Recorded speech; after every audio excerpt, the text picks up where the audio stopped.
ಜಾತಿ ಜನಗಣತಿ ವರದಿ ಜಾರಿಗೆ ಕಾಂಗ್ರೆಸ್ನಲ್ಲೇ ವಿರೋಧ ಹೆಚ್ಚಾಗಿದೆ. ಇನ್ನೊಂದು ಕಡೆ ಒಕ್ಕಲಿಗರು, ಲಿಂಗಾಯತ ಸಮುದಾಯ ಸಿಡಿದೆದ್ದಿದೆ. ಶೋಷಿತ ವರ್ಗದವರು ವರದಿ ಜಾರಿಗೆ ಹಠ ಹಿಡಿದಿದ್ರೆ ಅದರ ಬೆನ್ನಲ್ಲೇ ಇವತ್ತು ವಿಶೇಷ ಸಂಪುಟ ಸಭೆ ನಡೆಯಲಿದೆ. ಜಾತಿಗಣತಿ ವಿಚಾರವೇ ಇವತ್ತಿನ ಸಚಿವ ಸಂಪುಟ ಸಭೆಯ ಏಕೈಕ ಅಜೆಂಡಾ ಆಗಿದೆ. ಹೀಗಾಗಿ ಇವತ್ತಿನ ಸಂಪುಟ ಸಭೆ ಸಾಕಷ್ಟು ಕುತೂಹಲ ಮೂಡಿಸಿದ್ದು, ಇವತ್ತಿನ ಸಭೆಯಲ್ಲಿ ಜಾತಿಗಳ ಅಂಕಿಸಂಖ್ಯೆಗಳ ಜೊತೆ ಅಂಗೀಕಾರದ ವಿಷಯದಲ್ಲೂ ದೊಡ್ಡ ಚರ್ಚೆಯಾಗಲಿದೆ. ಜಾತಿಗಣತಿ ಚರ್ಚೆ ಬಗ್ಗೆ ಕಲಬುರಗಿಯಲ್ಲಿ ಎಐಸಿಸಿ ಅಧ್ಯಕ್ಷ ಮಲ್ಲಿಕಾರ್ಜುನ ಖರ್ಗೆ ಪ್ರತಿಕ್ರಿಯಿಸಿದ್ದಾರೆ. ಜಾತಿಗಣತಿ ರಾಜ್ಯ ಸರ್ಕಾರಕ್ಕೆ ಬಿಟ್ಟದ್ದು, ಪ್ರತಿ ರಾಜ್ಯದಲ್ಲೂ ಮಾಡ್ತಾರೆ, ಅದು ಕೇಂದ್ರ ಸರ್ಕಾರ ಮಾಡಿದ್ದಲ್ಲ. ರಾಜ್ಯ ಸಚಿವ ಸಂಪುಟದಲ್ಲಿ ಏನು ಹೊರಗೆ ಬರುತ್ತೋ ನೋಡಬೇಕು ಅಂದರು. ವಿಜಯಪುರ ನಗರದಲ್ಲಿ ಇವತ್ತು ಬಿಜೆಪಿ ರಾಜ್ಯ ಸರ್ಕಾರದ ವಿರುದ್ಧ ಜನಾಕ್ರೋಶ ಯಾತ್ರೆಯನ್ನು ನಡೆಸಲಿದೆ. ಸಂಜೆ 4 ಗಂಟೆಗೆ ದರ್ಬಾರ್ ಹೈಸ್ಕೂಲ್ ಮೈದಾನದಲ್ಲಿ ಸಮಾವೇಶ ನಡೆಯಲಿದೆ. ಆದರೆ ಇವತ್ತಿನ ಸಮಾವೇಶದಲ್ಲಿ ಯತ್ನಾಳ್ ಬೆಂಬಲಿಗರು ಗಲಾಟೆ ಮಾಡುವ ಆತಂಕ ಎದುರಾಗಿದ್ದು, ವಿಜೇಂದ್ರ ಭಾಷಣಕ್ಕೆ ಅಡ್ಡಿಪಡಿಸುವ ಸಾಧ್ಯತೆ ಇದೆ ಎನ್ನಲಾಗಿದೆ. ರಾಜ್ಯ ಸರ್ಕಾರದ ವಿರುದ್ಧ ಬಿಜೆಪಿ ನಡೆಸ್ತಾ ಇರುವಂತಹ ಜನಾಕ್ರೋಶ ಯಾತ್ರೆಗೆ ಕೊಪ್ಪಳದಲ್ಲಿ ಸಚಿವ ಶಿವರಾಜ್ ತಂಗಡಗಿ ತಿರುಗೇಟು ಕೊಟ್ಟಿದ್ದಾರೆ. ಬಿಜೆಪಿ ಮೇಲೆ ಜನ ಆಕ್ರೋಶಗೊಂಡು ಮನೆ ಕಳಿಸಿದ್ದಾರೆ, ಆದರೆ ನಮ್ಮ ಮೇಲೆ ಜನ ಆಕ್ರೋಶಗೊಂಡಿಲ್ಲ ಅಂದಿದ್ದಾರೆ. ಕೇಂದ್ರ ಸರ್ಕಾರದ ಬೆಲೆ ಏರಿಕೆಯನ್ನು ಖಂಡಿಸಿ ಇವತ್ತು ಕಾಂಗ್ರೆಸ್ ಪ್ರತಿಭಟನೆ ನಡೆಸ್ತಾ ಇದೆ. ಬೆಂಗಳೂರಿನ ಫ್ರೀಡಂ ಪಾರ್ಕ್ನಲ್ಲಿ ಸಿಎಂ ಸಿದ್ದರಾಮಯ್ಯ, ಡಿಸಿಎಂ ಡಿಕೆ ನೇತೃತ್ವದಲ್ಲಿ ಬೃಹತ್ ಪ್ರತಿಭಟನೆ ನಡೀತಾ ಇದೆ. ಎಲ್ಲಾ ಸಚಿವರು, ಶಾಸಕರು, ಕಾಂಗ್ರೆಸ್ ಮುಖಂಡರು ಇದರಲ್ಲಿ ಭಾಗಿಯಾಗಿದ್ದಾರೆ. ಡೀಸೆಲ್ ಬೆಲೆ ಏರಿಕೆ ಖಂಡಿಸಿ ಲಾರಿ ಮಾಲೀಕರು ನಡೆಸ್ತಾ ಇರುವಂತಹ ಮುಷ್ಕರ 3ನೇ ದಿನಕ್ಕೆ ಕಾಲಿಟ್ಟಿದೆ. ಮೊನ್ನೆ ಸಿಎಂ ಜೊತೆಗೆ ನಡೆದಂತಹ ಸಭೆ ವಿಫಲವಾದ ಬೆನ್ನಲ್ಲೇ ಅನಿರ್ದಿಷ್ಟಾವಧಿ ಮುಷ್ಕರಕ್ಕೆ ಲಾರಿ ಮಾಲೀಕರ ಸಂಘ ನಿರ್ಧಾರ ಮಾಡಿದ್ದು, ನಿಂತಲ್ಲೇ ನಿಂತಿರುವಂತಹ ಲಾರಿಗಳು ಅಗತ್ಯ ವಸ್ತುಗಳ ಬೆಲೆ ಏರಿಸುವಂತಹ ಸಾಧ್ಯತೆ ಇದೆ. ದಾವಣಗೆರೆ ಜಿಲ್ಲೆಯ ಜಗಳೂರು ತಾಲೂಕಿನಲ್ಲಿ ಬಿರುಗಾಳಿ ಸಹಿತ ಮಳೆಗೆ ಭಾರೀ ಅವಾಂತರವಾಗಿದೆ. ಜಗಳೂರು ಪಟ್ಟಣದ ಎಪಿಎಂಸಿ ಆವರಣದಲ್ಲಿ ಗಾಳಿ ಮಳೆಯಿಂದಾಗಿ ಖರೀದಿ ಕೇಂದ್ರಕ್ಕೆ ರಾಗಿ ತಂದಿದ್ದ ರೈತರು ಸಂಕಷ್ಟಕ್ಕೆ ಸಿಲುಕಿದ್ದಾರೆ. ಗದಗ ಜಿಲ್ಲೆಯಲ್ಲಿ ಸುರಿದ ಭಾರೀ ಗಾಳಿ ಮಳೆ ಅವಾಂತರ ಸೃಷ್ಟಿಸಿದ್ದು, ಬಿರುಗಾಳಿ ಅಬ್ಬರಕ್ಕೆ ತಗಡಿನ ಶೆಡ್ನ ಮನೆ ಛಿದ್ರ ಆಗಿದೆ. ಮನೆಯಲ್ಲಿದ್ದ ಅತ್ತೆ ಮಲ್ಲಮ್ಮ, ಸೊಸೆ ಜಯವಾಂ ಪವಾಡ ಸದೃಶ ರೀತಿಯಲ್ಲಿ ಪ್ರಾಣಾಪಾಯದಿಂದ ಪಾರಾಗಿದ್ದಾರೆ. ಬೆಂಗಳೂರಿನ ಪೀಣ್ಯದಲ್ಲಿ ಮಳೆ ಗಾಳಿ ಅಬ್ಬರಕ್ಕೆ ಬೃಹತ್ ಗಾತ್ರದ ಮರ ರಸ್ತೆಗೆ ಅಡ್ಡಲಾಗಿ ಬಿದ್ದಿದೆ.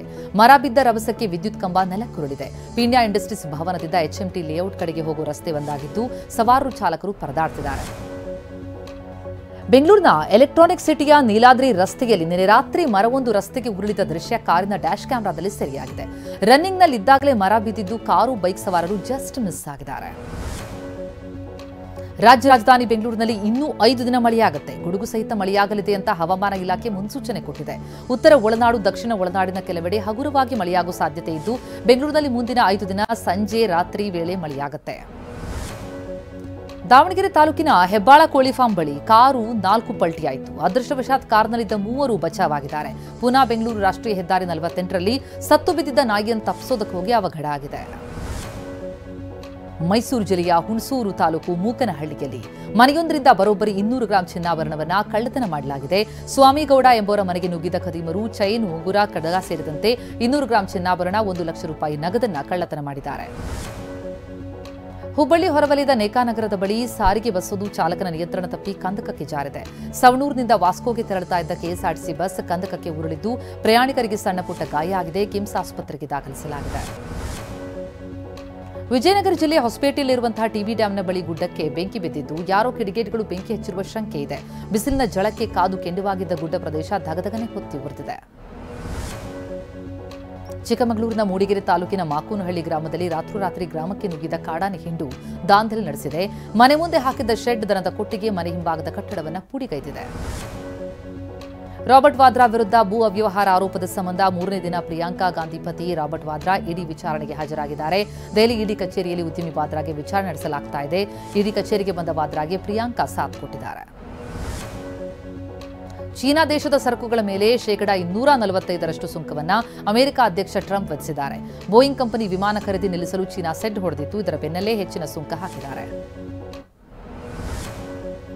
ಆಸ್ಟ್ರೇಲಿಯಾ ವಿರುದ್ಧ ಟೆಸ್ಟ್ ಸರಣಿಯಲ್ಲಿ ಭಾರತ ಕಳಪೆ ಪ್ರದರ್ಶನದ ಹಿನ್ನೆಲೆ ಬ್ಯಾಟಿಂಗ್ ಕೋಚ್, ಫೀಲ್ಡಿಂಗ್ ಕೋಚ್ ಅವರನ್ನು ಬಿಸಿಸಿಐ ತೆಗೆದುಹಾಕಿದೆ. 1-3ರಿಂದ ಸೋಲುಂಡಿದ್ದ ಸಹಾಯಕ ತರಬೇತುದಾರ Abhishek Nayar, fielding coach T Dilip, conditioning coach Soham ದೇಸಾಯಿಗೆ ಗೇಟ್ ಪಾಸ್ ಕೊಡಲಾಗಿದೆ.